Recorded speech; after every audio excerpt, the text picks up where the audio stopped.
Hi, I'm Steve Bourie, and I'm the author of the American Casino Guidebook. Joining me today is my son, Matt Bourie, who is the editor of the American Casino Guidebook. How's it going, everybody? And our video today is how to avoid becoming a problem gambler.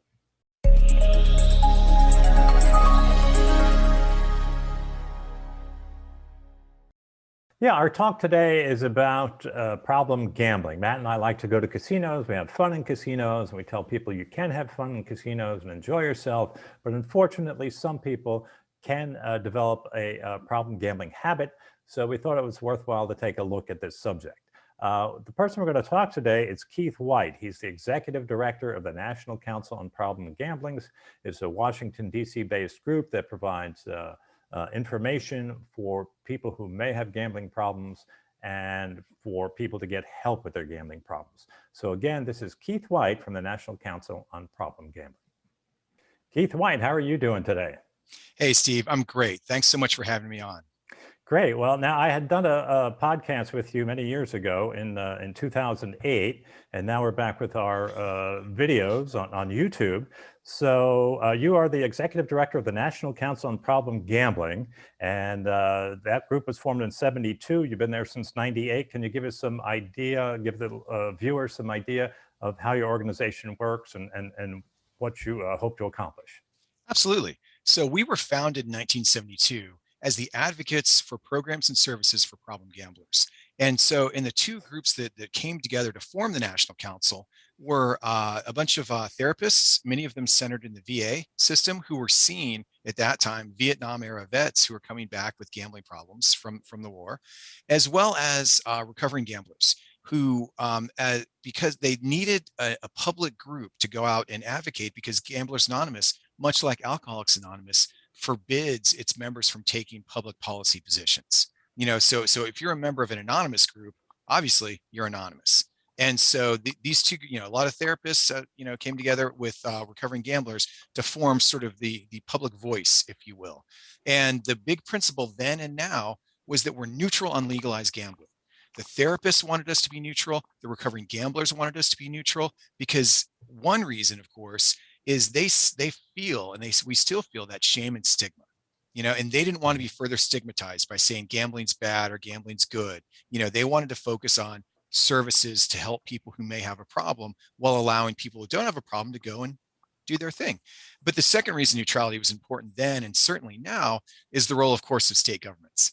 And now, when state governments are saying, hey, gambling's great and it's good, and this is an activity that the state itself is going to engage in, it would be pretty hard to be opposed to gambling. So it's both principle and it's pragmatic. It allows, our neutrality now allows us to work with all stakeholders, from the commercial casino industry to tribal, obviously to state government, and so on and so forth.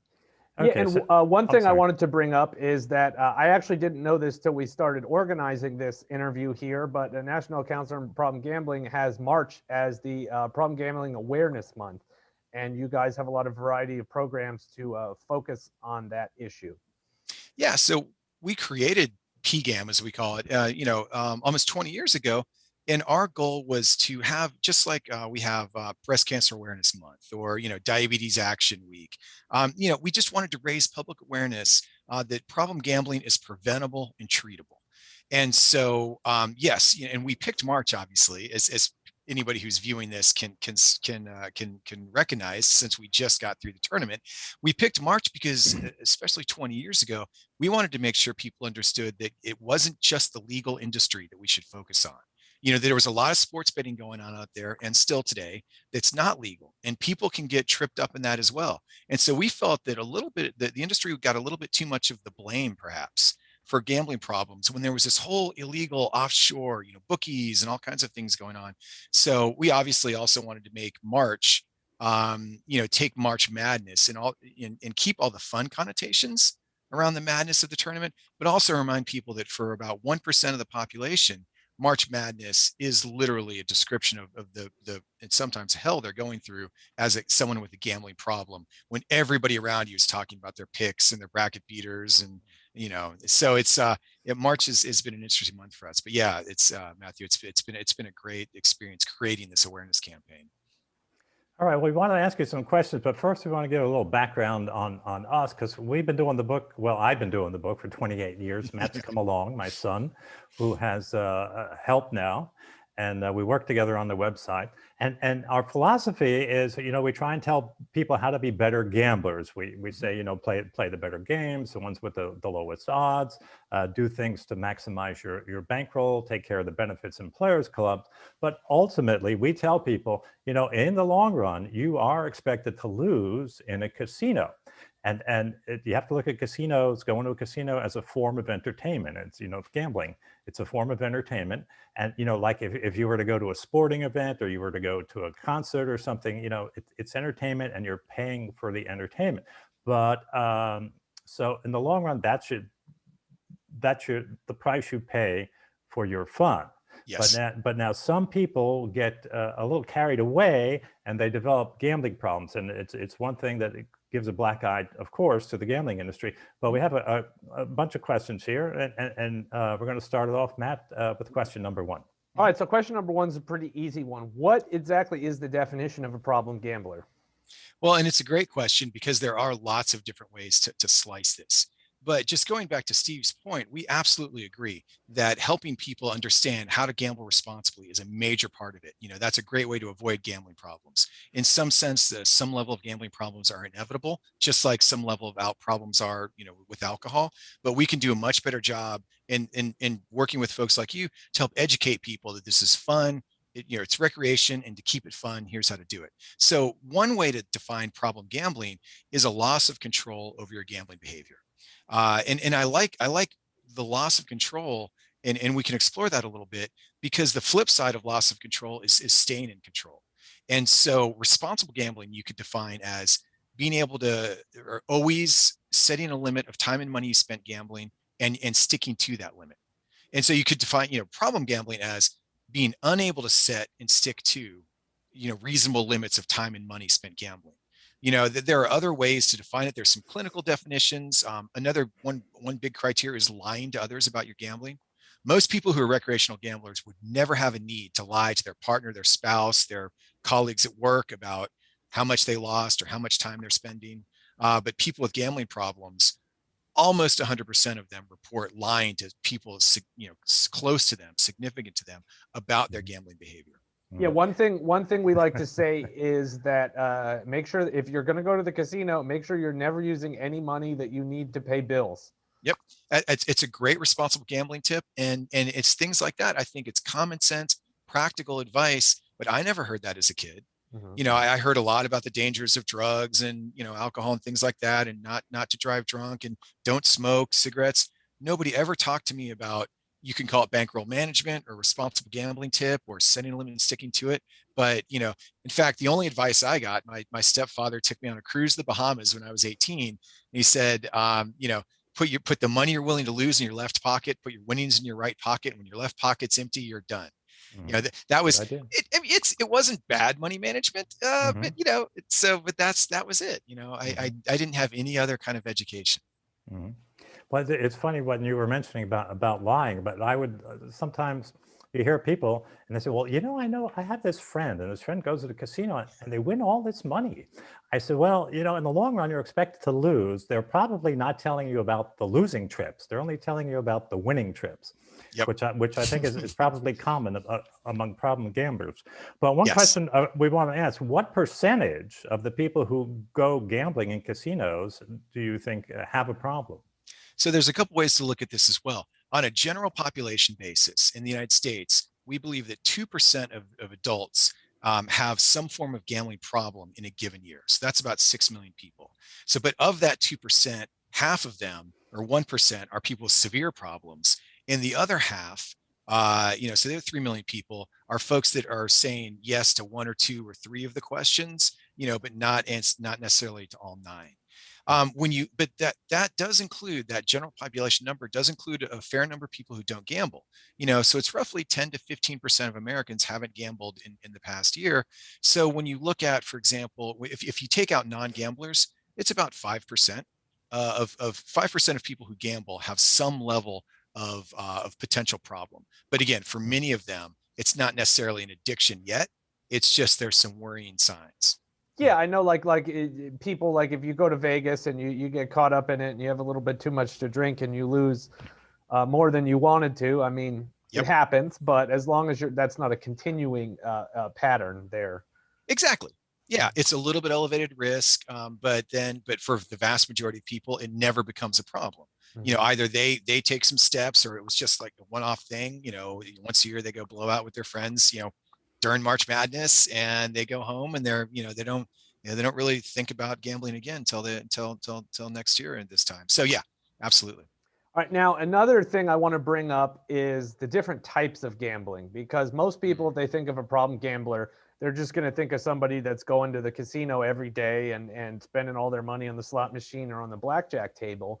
But there are some other forms of gambling that people might not think about. And especially now with all this foolishness going on with Wall Street bets on Reddit, it might be a good time to mention that as well, that there's sports betting and investments. Even if you're not in a casino at all, you can still have a gambling problem due to your investment banking, right?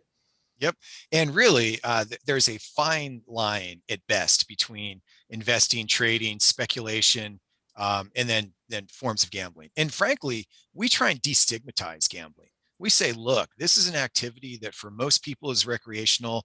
You don't have to it shouldn't be seen as a moral weakness, or an issue like that. Talk about it openly. And we think a lot more people on Wall Street would benefit from talking about their trading openly, because it comes down to when we look at what distinguishes problem gambling from recreational gambling, or problem trading from other trading, it's motivation. Are you trading or gambling or doing whatever risk-taking activity because you enjoy it and it's fun? Or are you doing it because you need to do it because you feel bad when you're not doing it? You have an obsession, a compulsion, and that, you can have heavy recreational gamblers. You can have people that gamble every day that don't have a problem, but if they gamble every day because they're enjoying it, or if they gamble every day because they're trying to make the rent, motivation to gamble is enormous. But as you say, there's still a lot of Americans who don't think of the lottery as gambling. Our national survey of gambling attitudes and experiences, which was 28,000 people strong, found that the majority of people who play bingo now in the United States are under 35. Bingo is tradition. Bingo, people don't think of bingo, or they think of it's a very, very low risk, but it's really had a huge comeback in bars. And so again, patterns of participation have shifted. And you're right, new forms of gambling like sports betting may have some additional risks.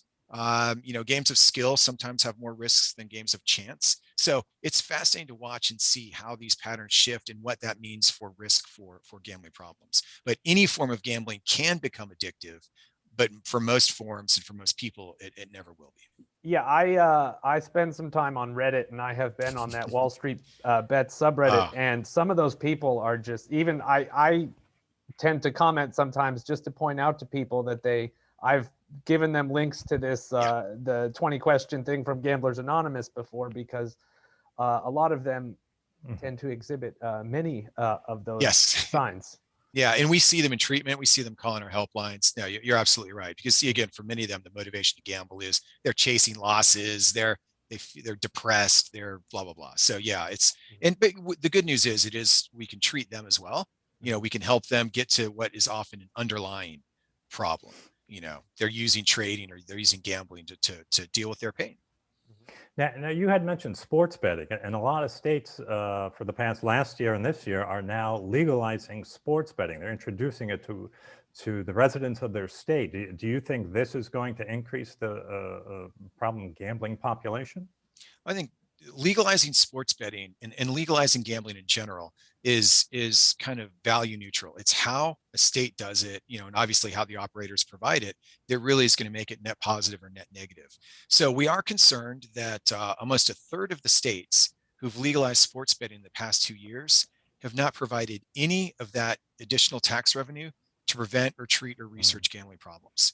And this is new money. This money is not coming out of the state's pocket in any way, shape, or form. This is literally new money. And they can't even set aside what we recommend, 1%. They can't even set aside 1% of that new tax revenue to try and mitigate some of these problems. So in those states, we do think you're going to see an increase in the rate and the severity of gambling problems. In other states that did set aside some of this money, we would hope that's going to mitigate any possible increase in problems. So it's an open experiment that we're conducting, and it's going to take us a few years to figure out what really the impact of this expansion is going to be. But we also know traditionally people who bet sports are more likely to be riskier gamblers. So that Engage survey I talked about of 28,000 found that people who bet sports, even compared to other gamblers, people who bet sports, any sports, are 3 times more likely to have problematic play behaviors than just other gamblers. And if you bet sports weekly, you're 5 times more likely to have these problematic indicators than other gamblers. And these are indicators, these are problematic indicators like, I think sports betting is a good way to make money. I rely on others to pay bills due to my gambling losses. I often lie to people close to me about my gambling. So it's questions like this that are indicative of potential problems. We can't say that 5 times, sports gamblers are 5 times more likely to have gambling problems, but they're having patterns of behavior that are worrying. Now, it's interesting that you say that you guys sort of push for states that legalize the casinos to set money aside to help with problem gambling, because just because it's now legal to bet on sports in those states doesn't mean people weren't doing it before through like bookies or any of these offshore accounts. So that's a good way to look at it. So it will be interesting to see. I didn't realize that there were that many states that weren't setting money aside for that. Yeah, it's frustrating. We've been at this, as you said at the top, for a long time, and there's still 7 states that don't have any public funding for problem gambling programs. And we think this is it's a basic health issue. You have funding for drug abuse, even though drugs are not legal. You have funding for diabetes prevention, even though diabetes is not a legalized, thing. Here, the state has taken the step to legalize and regulate and tax gambling, and yet some of them are still unwilling to balance those scales, to take a little bit of that revenue and devote it to prevention education. And obviously prevention and education, we're big fans of trying to stop a problem before it starts, trying to, as you said at the top, Steve, educate people on how to gamble responsibly so that they never develop a problem. And that's a big part of our message, but that's a large public awareness campaign. That's educational campaigns in your schools. And without the funding, it's hard to see how we can really have those comprehensive efforts that would really do a good job at helping, most people engage with this in a responsible recreational manner. And then I saw something recently that said that UFC, the MMA league, has joined with the PGA, the NHL, and NASCAR to join a responsible gambling program. Can you give us more information on that? Yeah, it's the Have a Game Plan program that's created by the American Gaming Association, the trade association for the casino industry, and where I used to work as director of research many years ago when I first came across Steve and the guide. So the Have a Game Plan campaign is a responsible gambling message aimed at fans in partnership with these leagues. We think that is a great idea. So it's very important to clarify that this responsible gambling message, when you're telling fans to have a game plan when you gamble, that is a great responsible gambling message. That's an educational or preventative message. What Have a Game Plan is not, though, is a problem gambling prevention program. So telling someone who's an addict to have a game plan just falls on its face from the start. So those messages should be understood and are good. They're tailored to people without gambling problems. We also have to account for, again, that 2% of adults or that 5% of gamblers who may have problems. And for them, the message is not have a game plan. The message is call the National Council helpline. We're in business since 1985 of having a 24-hour nationwide helpline. And so the Have a Game Plan is a great responsible gaming message for people without problems, but there needs to be additional messaging and resources to make sure we're catching those people who do have problems. Now, you were using the term there, gambling addict.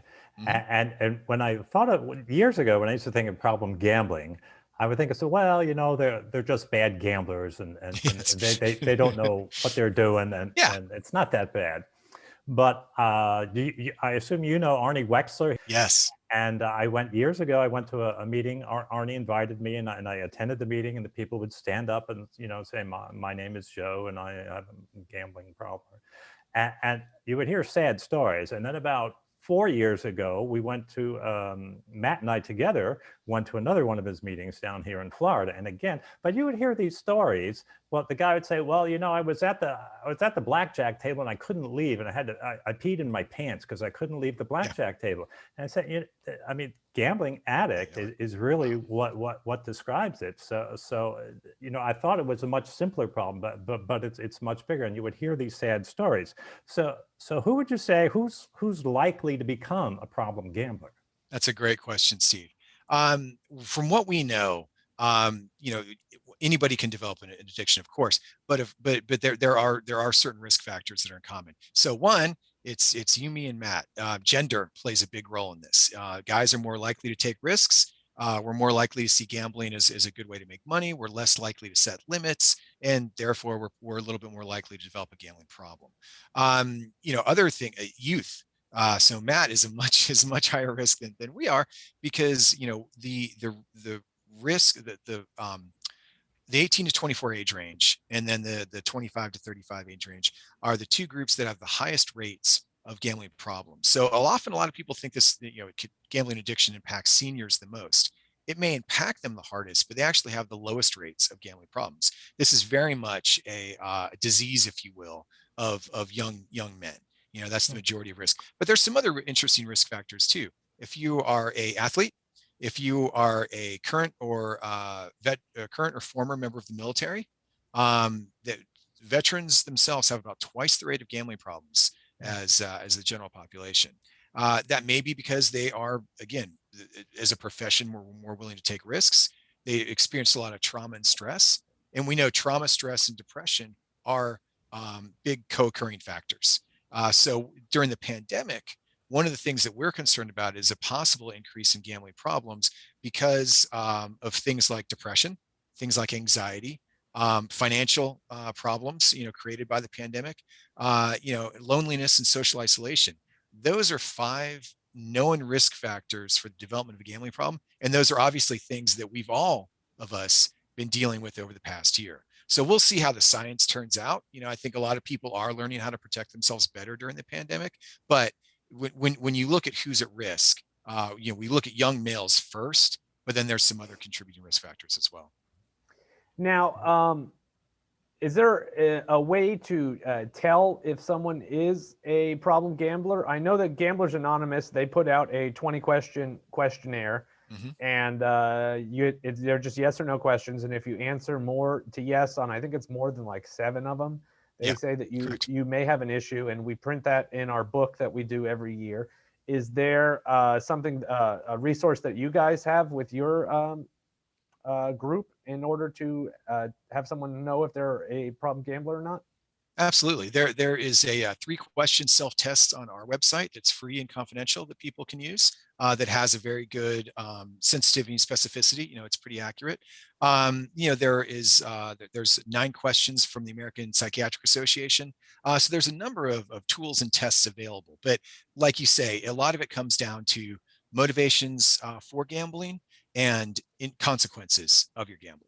And you know, if you're setting a limit and sticking to it, you're probably not going to answer yes to a lot of those questions. But if you're not setting a limit and sticking to it, if you're gambling to escape loss and stress and depression, you know, if your gambling is causing harm to yourself or others, those are the types of questions that they're gonna ask you. Lying is a very common criteria in many of these. But yeah, there's free resources available. You can go to our website, you can go to Gamblers Anonymous website, and you can take these tests for yourself. And you know, people can start to have a sense. But it's really important to note, you know, we would never diagnose someone over the internet. You know, it's that if you feel like you may have a problem, even if you're answering 20 of the 20 questions, yes, you still need to talk to a professional to see really because many people with gambling problems also have other problems. And when you get to the treatment end of things, you know, if you take this self-test and boom, boom, boom, boom, boom, boom, maybe it's really your depression. You know, is your depression causing your gambling? Is your gambling causing your depression? Because those two things can be treated quite differently. So it really, you know, as we get deeper into this, you know, you can take the screens and stuff online, but you can call the helpline then to talk to a professional to really then determine what the next step is. Now, for the people who do gamble responsibly, Is there something that they should do to avoid becoming a problem gambler in the future? I think always being conscious that your gambling could become, can be addictive is an important first step, because for a lot of people, they may not think about it the same way they do as substance abuse. They may have an understanding, if I drink too much, eventually I may develop a problem. There's a lot of people who don't think that about their bingo play or their lottery play or their sports betting. So the awareness that it can be a problem is one thing. But then the other thing that's really important to note is, when you start looking at your own gambling behavior, ask yourself, is this still fun? Am I still having fun with it? Because that's what it should be, right? That's what we encourage people to do: educate themselves, have fun with it.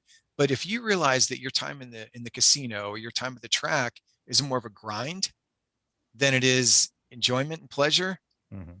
you think about what role gambling's playing in your life. Yeah, that's one line that I say in a lot of our videos is the whole reason you should be going to a casino is to have fun. You're going to a casino and you're not having fun, you might want to take a step back Yeah. and think about things a little bit there. Absolutely. Mhm. Perfectly. Yeah. I think that's perfect advice. And that's really, really helpful for folks to help remind them why they started, because everybody starts out a recreational gambler.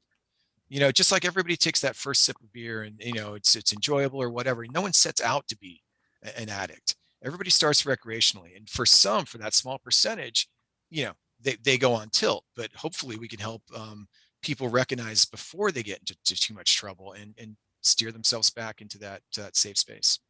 Okay, good. Where can people go if they have problem gambling? Where can they go get help? What is your website?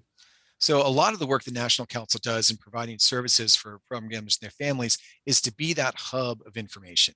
So our website, which is ncpgambling.org, I should know my own website, has a wide variety of resources. We break it down by state. There's a lot of self-test and self-help materials available there. There's also links to our 24-hour helpline. It's a nationwide helpline. It's toll-free and confidential. And last year alone, we had 175,000 calls to that helpline, which is actually a low month for us, or a low year for us. In the past, we're somewhere between 250 and 300,000 calls a year. But what people do, they call that helpline wherever they are in the United States. They'll be referred to information resources that are appropriate for their jurisdiction. And so that's a lot of what we do for people that may have a gambling problem or that think they have a gambling problem. We're the hub of the wheel. Come to us, come to the website, come to the helpline, and then we'll get you where you need to be. And interestingly enough, of those calls to our helpline, about 30% are from family members, partners, loved ones of problem gamblers. So they know there's something going on with someone in their life that they think may have a gambling problem, and they call and we give them those same resources. So the gambler might not be ready to seek help. They're still out there, still chasing their losses. They're one bet away from winning everything back. But the people in their life that recognize it's starting to get out of control, at least they're able to get some resources for themselves as well as for the gambler. Yeah, and then I guess they have the same resources for any other kind of abuse, like substance abuse. Like they have Al-Anon, there's Gam-Anon, that's for members of the family of people who are impacted, of course. Gamblers Anonymous. So you could also look for any of those resources local to you if you'd like as well. Yeah, and we have all those links on our site as well. Okay. And and when you call the helpline, the person you talk to will say, we'll try and do some basic screening to say whether this is, whether I need to refer you to alcohol resources, gambling resources, whatever resources that person needs. They're going to try and connect them with the services that are in their area and appropriate for them, because every case is different. Yeah, everybody calls for different reasons. They've got different backgrounds, different, so but we try and provide that one-stop shopping to help them get to where they need to be, because ultimately, of course, it is the individual's responsibility to address their own gambling problem. We all have a role in helping. The industry has a role in helping provide resources, promoting the helpline number. But at the end of the day, if you've got a problem, it's got to be you that takes that step. Mm-hmm. We if you take that first step, we can help you get the rest of the way, but you've got to take that first step. All right, I got one last question for you here, and that is exclusion programs. And sometimes it's run by the state, I guess, or sometimes it's run by the casino itself. where if someone believes they have a gambling problem, they can join these exclusion programs where if they go into the casino, they bar themselves from going into the casino. Mhm. If they were caught gambling in the casino, they lose any money that they might, usually they find out when if they win a jackpot and they have to present an ID, and then they say, oh wait, you're banned from here, you don't get that jackpot. And sometimes they could even be arrested. Yes. So what is your feeling on exclusion programs? We pioneered these in the mid 80s, and we think the concept is great. But as you say, a poorly designed or poorly enforced self-exclusion program can breed a lot of cynicism. The gambler may feel, I excluded today, I walked back in the casino tomorrow. Obviously, nobody asked me for my ID. I sat down at the machine. I lost another $10,000 I didn't have. But then as soon as I win my money back, then because I've got to show ID, then they come and bust me. But a well-done self-exclusion program has links to treatment resources, because self-exclusion is someone with a gambling problem, ideally saying, I need help. I can't keep myself out of the casino. So we're going to make an agreement. I'll agree to stay out. You'll agree to kick me out if you see me. But both sides have to enforce that agreement. The gambler, if they don't go and get treatment, the self-exclusion agreement is not going to be very effective because they're still an addict. They've just merely signed this piece of paper, and then when that bug hits them again tomorrow, there's very little to stop them from attempting to go back. If instead when they sign the self-exclusion agreement, if they're referred into treatment, if when they get that urge they talk to their counselor rather than the casino host, that's going to be a much better outcome. But all too often people exclude, and either because there's no resources at the state or because the program's not well designed, they exclude but aren't given any other help. And those are the folks that often come back and breach. So of the people that exclude, roughly 30% report at least one breach. But the 70% who don't breach, they have very good outcomes. But the people that do breach tend to have very, very negative outcomes. So conceptually, it's good. And again, as Matthew was saying earlier, there's a fine line between investing and trading and esports and video gaming and social casino. I think programs like exclusion that still have the responsibility for the individual, but also have some social responsibility for the operators. Using these new technologies, it would be great to be able to exclude yourself from Robinhood app. It might be really nice to be able to exclude yourself from social casinos or other, so I think what we've pioneered in the gambling industry could be helpful, not just for gambling, but for other potentially risky behavior as well. It's a neat, when it works well, it's a great partnership between an operator or a regulator and an individual who may have a problem and needs that little bit of help to help them then get to where they really need to be. Okay, makes a lot of sense. And one last time, if people want to get more information on you and your organization, what is the website again? That we are at ncpgambling.org. The national toll-free helpline is 800-522-4700. You can call, text, or chat to that 24 hours a day. It's toll-free and confidential, and it's an information referral resource. So we will get you to where you need to be to address your gambling problem or whatever other problem you may have. Okay, great. Keith Whyte, Executive Director of the National Council on Problem Gambling. Thank you very much for joining us today. Thanks, Steve. Thanks, Matthew. Really appreciate it. Take care. Thanks.